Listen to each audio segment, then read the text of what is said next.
Hello viewers, welcome back to our channel. আশা করি তোমরা সবাই বেশ ভালোই আছো।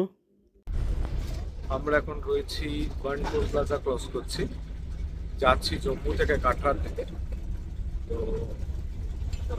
অসম্ভব ডেভেলপমেন্ট হয়েছে আফটার 370। সত্যি কথা বলতে এখন চেনাই যাচ্ছে না, এখন আমি আগেও এসেছি। তো আকাশ আর পাতাল ডিফারেন্স এখন এখানে। অসম্ভব ডেভেলপমেন্ট দেখা যাচ্ছে, অসম্ভব। এই রাস্তাঘাট অসাধারণ সুন্দর হয়েছে, পরিবেশও আগের থেকে ফার ফার ফার বেটার। দেখতে পারো ভিউ তোমরা, একদম কত সুন্দর হাইওয়ে, কি সুন্দর পাহাড়ের মধ্যে দিয়ে। সামনে একটা টানেল আছে, তোমাদেরকে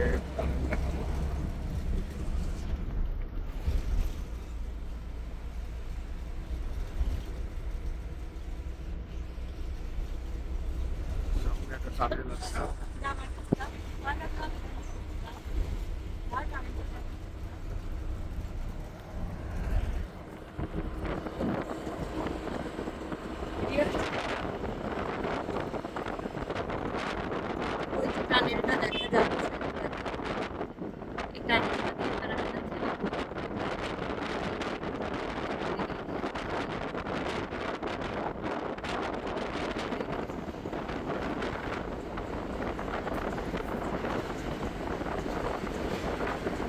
বেশিক্ষণের না, অল্প কিছুক্ষণেরই।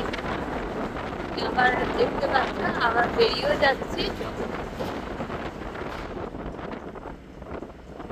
দেখো অসম্ভব সুন্দর জিনিস, সবই ভিডিও করে করে।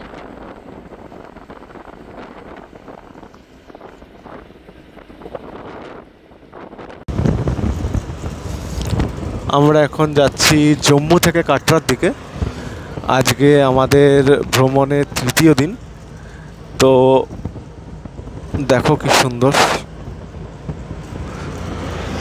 বিউটি। একটু ভিডিওটা স্টেবল না আমি বুঝতে পারছি, একটু ম্যানেজ করে নাও, কারণ আমার কাছে গিম্বল বা কিছু নেই যাতে আমি স্টেবল ভিডিও তুলবো।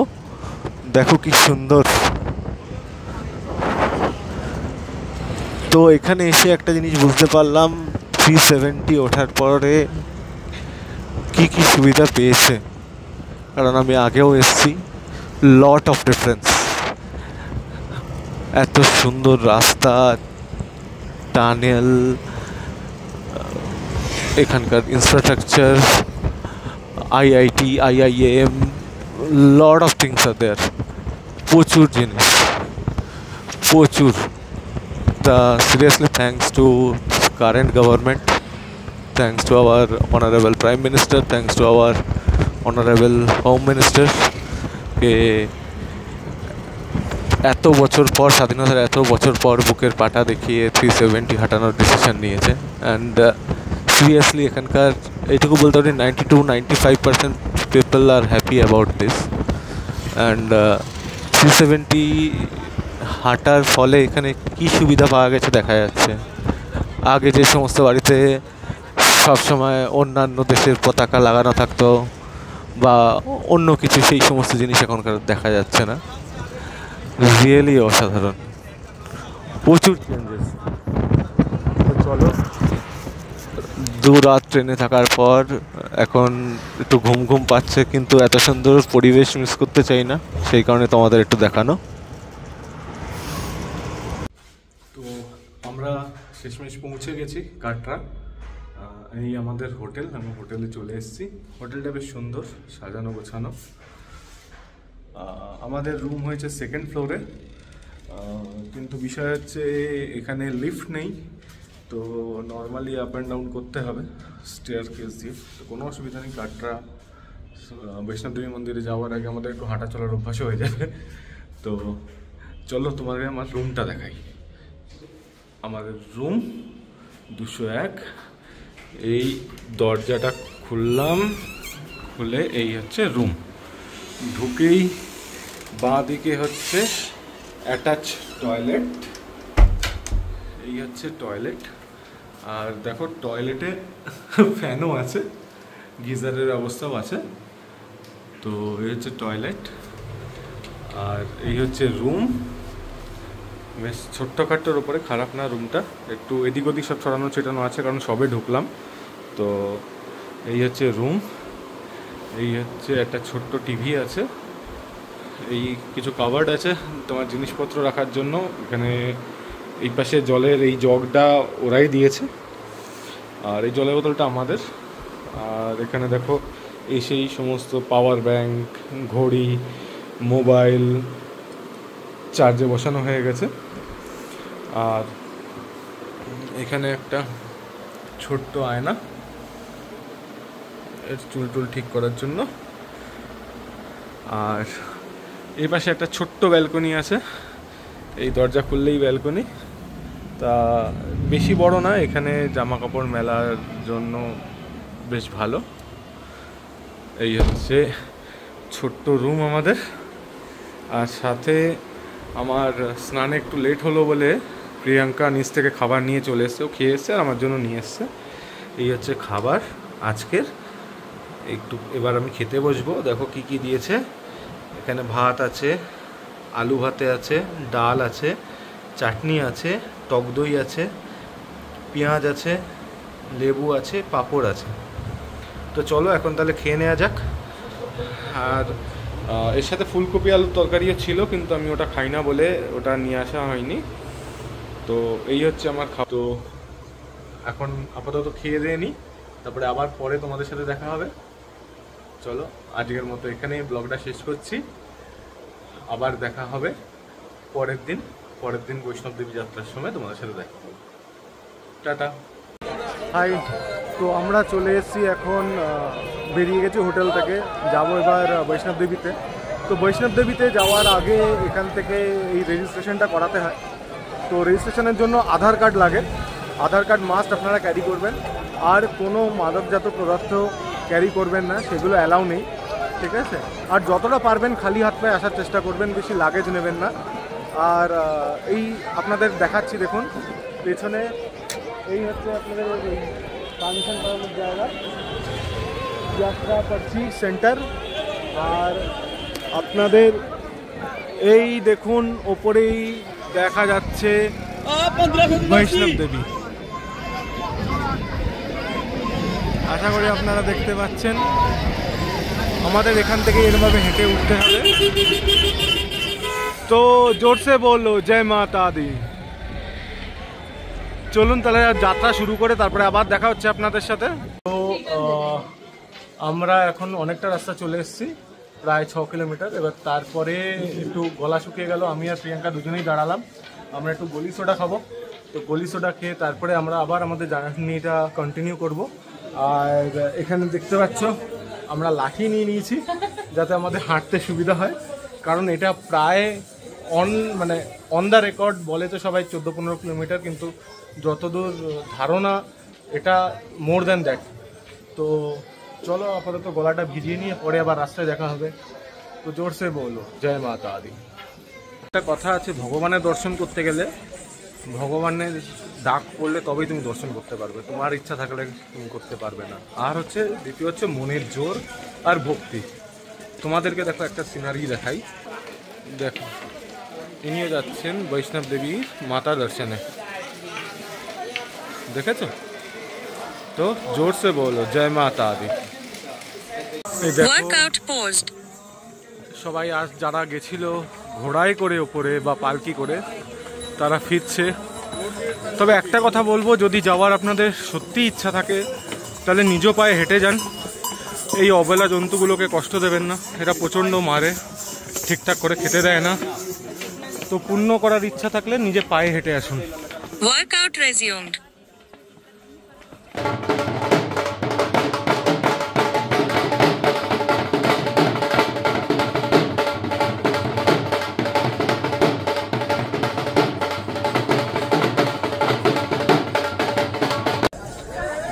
হ্যালো, এখন বাজে রাত 8:59।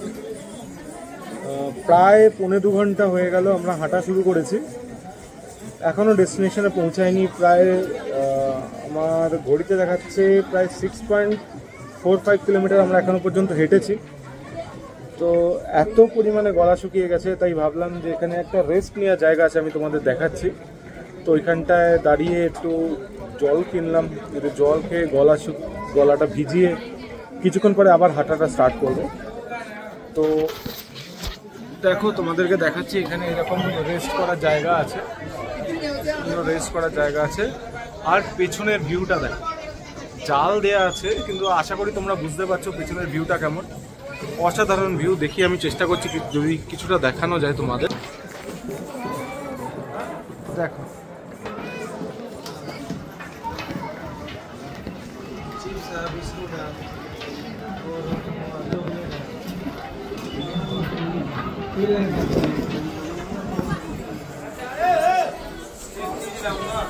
তো একটু জল খেয়ে নিই, তারপরে আবার আমাদের হাঁটা স্টার্ট করতে হবে। অনেকটা রাস্তা এখনো বাকি, আমরা হাফ রাস্তাও আসিনি এখনো। অর্ধকুমারী অবধি আসলে হাফ রাস্তা হবে, এখন আমরা অর্ধকুমারী পৌঁছাইনি, এখন অনেকটা রাস্তা বাকি। এই লাঠির ভর দিয়ে টুকটুক করে হেঁটে হেঁটে উপরে উঠছি, আসলে হাঁটার অভ্যাস নেই তো সেই জন্য একটু কষ্ট হচ্ছে। নো প্রবলেম, বলো জয় মাতা আদি। তো আমরা টুকটুক করে প্রায় চলে এসেছি, আর বেশি দূর নেই, মনে হচ্ছে আর 20-25 মিনিট মতো লাগবে। আর এখনও পর্যন্ত প্রায় 10.39 কিলোমিটার আমরা হেঁটে ফেলেছি। আর রেস্ট নিয়েছি অনেকবার, রেস্টের টাইমটা বাদ দিয়ে শুধু হাঁটার সময় হচ্ছে 2 ঘন্টা 49 মিনিট। অবস্থা খারাপ হয়ে গেছে, পায়ের ডানা ফানা সব ব্যথা হয়ে গেছে। এখন দেখি কতদূর কি যাওয়া যায়। উফ, এখনো আসতো রাস্তা ভর্তি। Workout post. রাত 12টা বাজে, দেখে মনে হচ্ছে রাত 12টা বাজে, মনে হচ্ছে সন্দেশ হবে।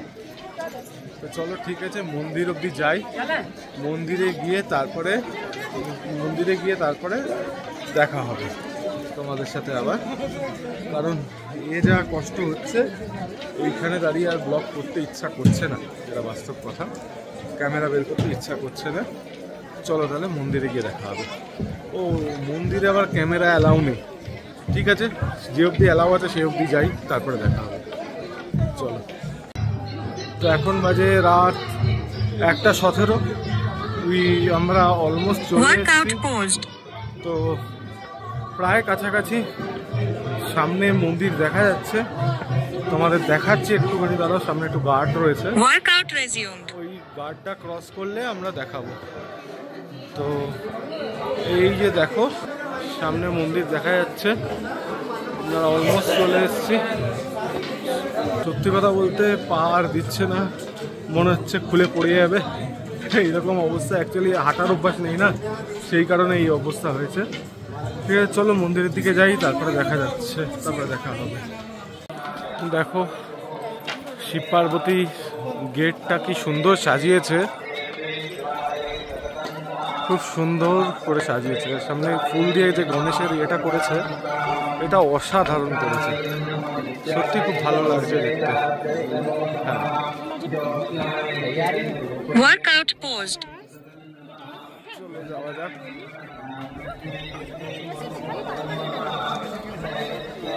ম্যাডাম চলছে সামনে ওয়ার্কআউট রেজিউম। পেছনে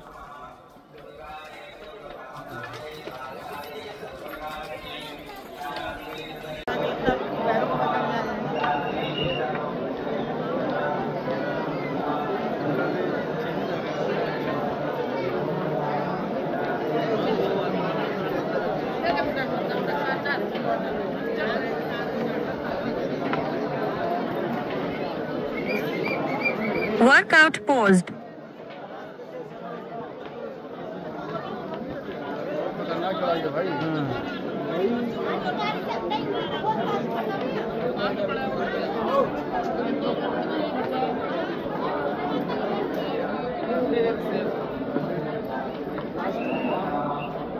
Workout resumed. কাজ চলছে, খুব সুন্দর করে সাজাচ্ছে, আপনারা দেখতে পারবেন, খুব সুন্দর করে সাজাচ্ছে আর দেখতে খুব সুন্দর লাগছেও। তো এখন প্রায় রাত 3টে বাজে, দেখতে পাই তোমরা। কোথায় গেল? রাত 3টে বাজে। তো পুজো দেওয়া হয়ে গেছে আমাদের। তো সত্যি কথা বলতে শরীর চলছে না, এরকম হাঁটার তো কোনো অভ্যাস নেই। আর এত পরিমাণে হাঁটা যে এখন শরীরের এমন কোনো জায়গা নেই যে যেখানে ব্যথা করছে না, এমন কোনো জায়গা নেই যেখানে খিচ টান লাগছে না। কি করব বুঝতে পারছি না, কি করে নিচে নামবো তাও জানি না। আমাদের হাঁটার অভ্যাস নেই না, সেই কারণে এই প্রবলেমটা হচ্ছে। হেঁটে নামার ইচ্ছা তো আমার বিন্দু মাত্র নেই, যা পাই তাই ধরে নামবো। আর চলছে না, কোমর ব্যথা, ঘাড় ব্যথা, হাত ব্যথা, পা ব্যথা, সব ব্যথা। তো এখন আমরা এসছি এখানেই একটা ক্যান্টিনটায় একটু চা বিস্কুট খেয়ে একটু শরীরের তেজ বাড়িয়ে। আর তার উপরে আমার একটা ভুল হয়েছে কি, আমি দেখতেই পাচ্ছি একটা পাতলা টি শার্ট পরে এসেছি। আমাকে আমার শালাবাবু বারবার করে বলেছিল যে একটা হুডি অন্তত নিয়ে যেও, রাত্রেবেলা ঠান্ডা লাগবে। আমি বেরও করে রেখেছি, তারপরে যথারীতি আমার যেমন ভুলো মন, আমি ভুলে গেছি, ঠিক আছে। তো এখন মারাত্মক লেভেলের ঠান্ডা লাগছে, আমি করে কাঁপছি। তো যাই হোক, ওই জন্য একটু ভেতরে এলাম, একটু গরম হাওয়া পাবো আর একটু গরম গরম চা, আর সাথে দেখো মোনাকো। তো এই খেয়ে তার যাব আমরা নিচে। আর মাথাও প্রচণ্ড যন্ত্রণা করছে। তো খেয়ে দিয়ে একেবারে নিচে গিয়ে দেখা হবে। তো এখানেই শেষ করছি আপাতত, নিচে গিয়ে দেখা হবে। তো 24,000 স্টেপ নামার পরে এমনি শরীর ক্লান্ত, তারপরে ফোনের চার্জও ছিল না, তাই আর ভিডিও করতে পারিনি। আশা করি এই ভিডিওটা তোমাদের ভালো লেগেছে। আর লাইক, কমেন্ট, সাবস্ক্রাইব করতে কিন্তু একদম ভুলবে না। চলো বাই, আবার পরের ভিডিওতে দেখা হবে।